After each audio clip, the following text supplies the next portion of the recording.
حضرت ارقم کا گھر دعوت توحید اور دعوت اسلام کا مرکز جو چھپے چھپے تبلیغ ہوتی تھی 3 سال تک، وہ مرکز توحید بعد میں بنا ہے. سب سے پہلا جو گھر مرکز دعوت توحید بنا وہ دار ابی طالب ہے.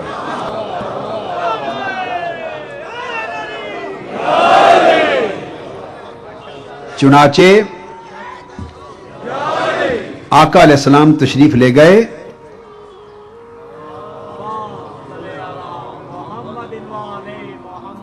بکری کی رانیں بھونی، پانی دودھ کے کٹورے رکھے، اہتمام سے کھانا بنایا اور سرداران قریش کو بٹھایا اور آقا علیہ السلام کو بلا کے انہوں نے کہا کہ میرے حبیب اب آپ بیان فرمائیں. تو حضور صلی اللہ علیہ وآلہ وسلم نے اس گھر میں سب سے پہلے پہلا جلسہ کوہ صفا پر اور دوسری مجلس اور نشست دعوت توحید کی دار ابی طالب میں. اور پھر آقا علیہ السلام نے پھر پورا خطاب کیا.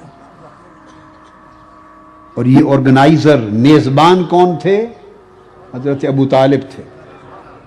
میزبان حضرت ابو طالب تھے اور آرگنائزر علی المرتضیٰ تھے. اس کے بعد دوسرے دن پھر دعوت کی ان سب کتب میں. آقا پھر تشریف لائے اور پھر جلسہ ہوا، کھانا ہوا اور آقا نے دعوت توحید دی. تیسرے دن پھر دعوت کی اور پھر جلسہ ہوا. دار ابی طالب میں وانذر عشیرتک الاقربین کے تحت 3 دن تک آقا علیہ الصلوۃ والسلام دعوت توحید دیتے رہے. اور جب یہ بیان ہو چکا اس میں حضرت ابو طالب کھڑے ہو گئے اور اس کو ابن اسیر اور امام طبری اور دیگر مورخین تاریخ الکامل میں رقم کرتے ہیں.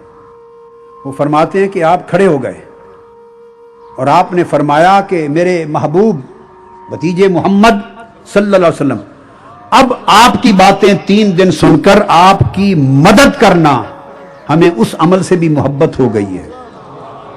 ہم نے آپ کی نصیحت خوب قبول کر لی ہے.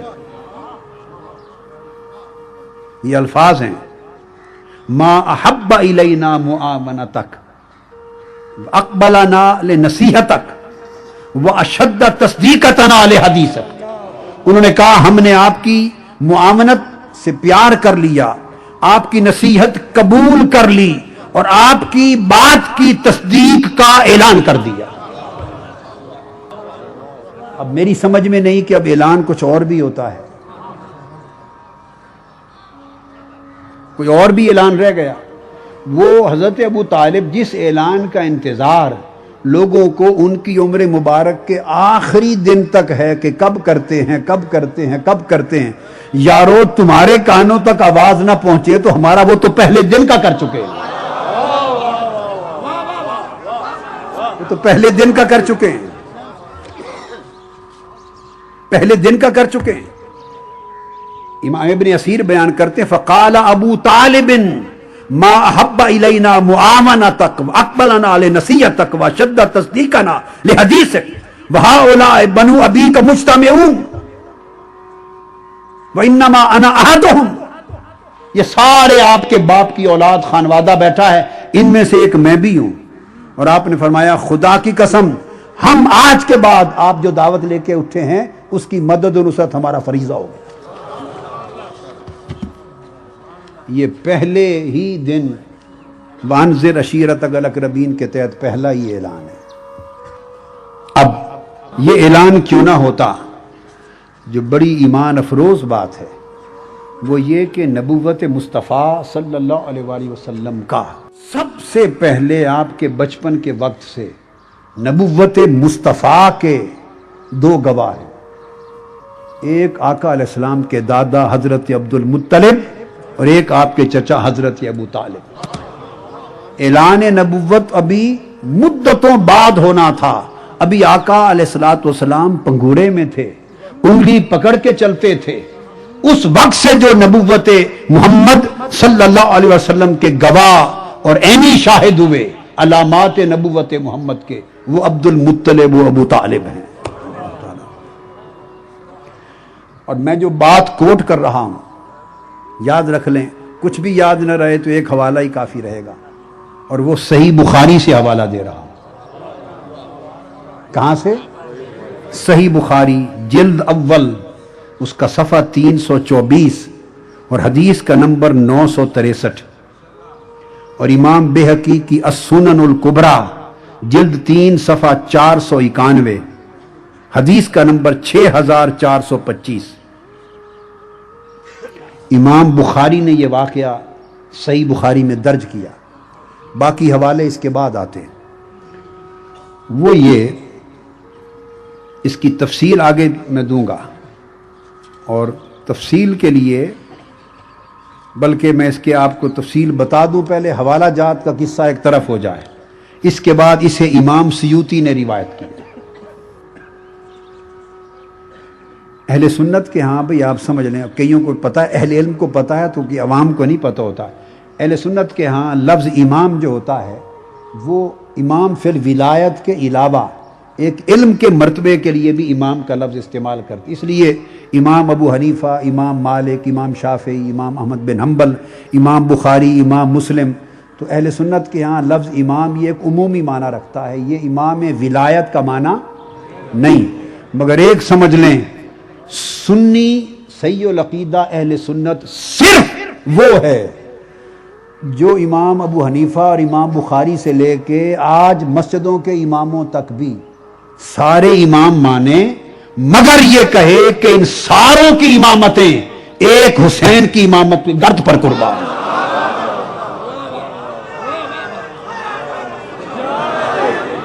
جو ان سارے امام حسین کی گرد پر قربان کرے وہ اہل سنت ہے۔ اللہ کے بندو، 1400 سال میں 10,000 لوگوں کو، ہستیوں کو، بزرگوں کو امام ماننے والوں، 10,000 بزرگوں کو امام ماننے والوں، سب 10,000 اکابر کو، لاکھ اکابر کو، بزرگوں کو امام کہتے ہو، صبح و شام کہتے ہو، اور جب اس ذات کی بات آتی ہے کہ امامت جن کے قدموں سے نکلی ہے وہاں نہیں کہتے۔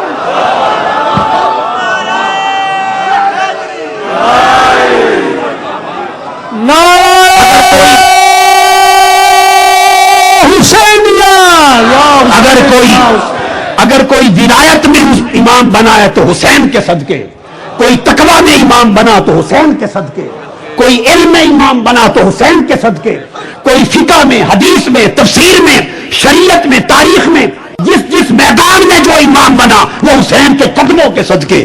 ہر کسی کو امام کہتے ہوئے خوشی کرتے ہو، اور جب اماموں کے امام کی بات آتی ہے، جس کی جولی کی خیرات میں امامت بڑھتی ہے، وہاں حضرت حسین کہتے ہیں۔ اور آپ کو پتا ہے، اہل سنت ہونے کے ناطے میں فقہی مشرب میں حنفی ہوں، اپنی فقہی مشرب میں میں امام ابو حنیفہ کا مقلد ہوں، حنفی ہوں، تو میری فقہ میں امام ابو حنیفہ وہ اس لیے امام ہے، میرا فقہ کا امام حضرت امام ابو حنیفہ اس لیے میرا امام ہے کہ وہ امام جعفر صادق اور امام محمد باقر کا غلام ہے۔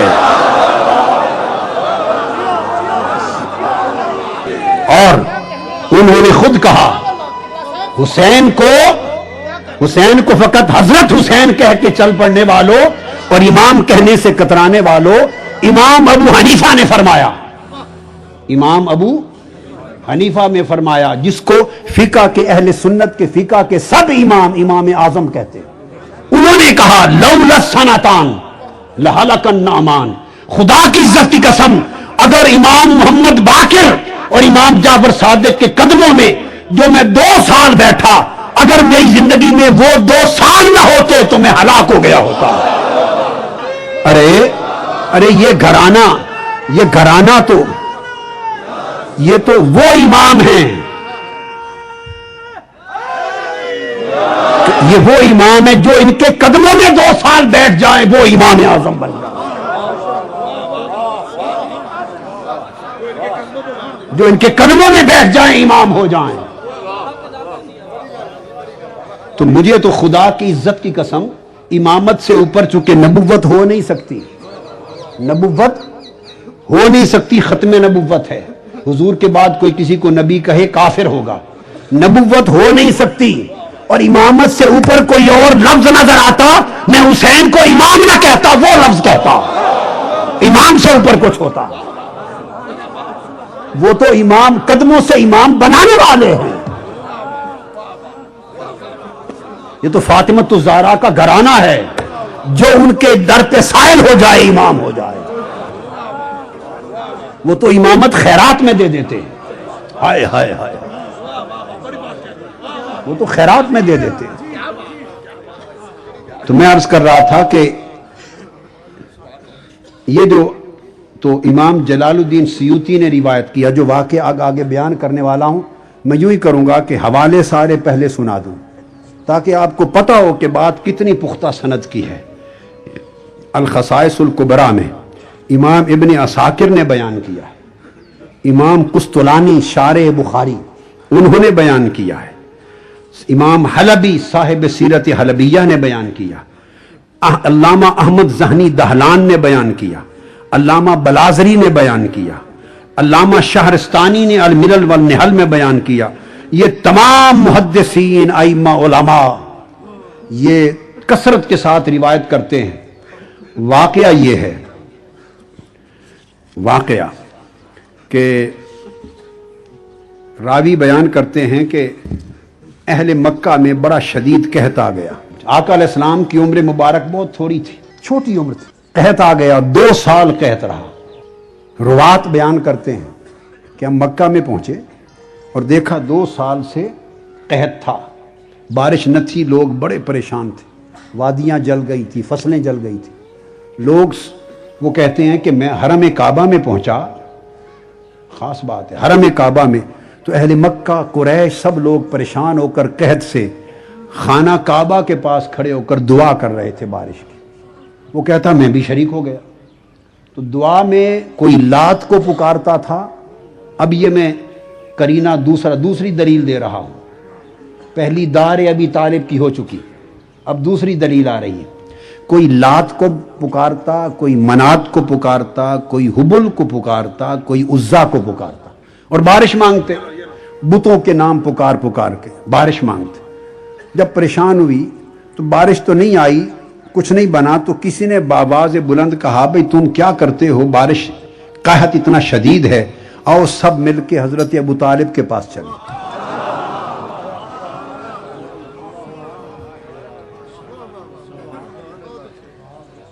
حضرت ابو طالب کے پاس چلے تو کہتے ہیں میں بھی ساتھ ہو لیا اور سارے اہل مکہ کے معززین کا وفد حضرت ابو طالب کے پاس جا پہنچا بارش کے لیے. انہوں نے فرمایا رک جاؤ، ذرا سورج ڈھل لے اور تیز ہوا رک لے. فرماتے انتظار کیا.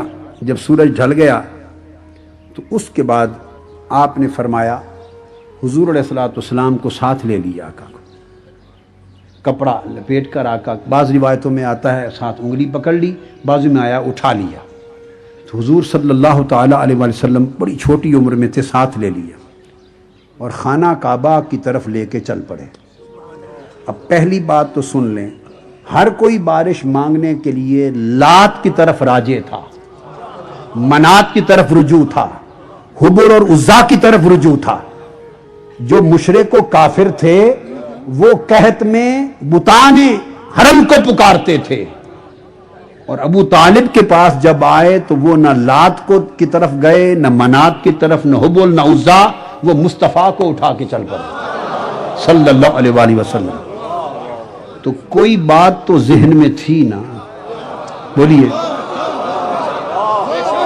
کوئی بات تو ذہن میں تھی.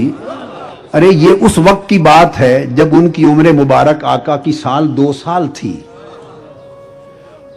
جنہوں نے 2 سال تک اتنا کچھ دیکھ لیا تھا، 2 سال کے اندر اتنا کچھ دیکھ لیا تھا کہ 360 بت لات منات حبل عزا انہیں چھوڑ دیا اور قحط میں ان سب کو چھوڑ کے مصطفیٰ کو اٹھا لیا. 2 سال میں اتنی سمجھ آ گئی تھی. تو 40 سال کے بعد اعلان نبوت ہوا تو 40 سال تک یہ سمجھ نہیں آئی ہوگی کہ ہیں کون، یہ سمجھ نہیں آئی ہوگی کہ ہیں کون.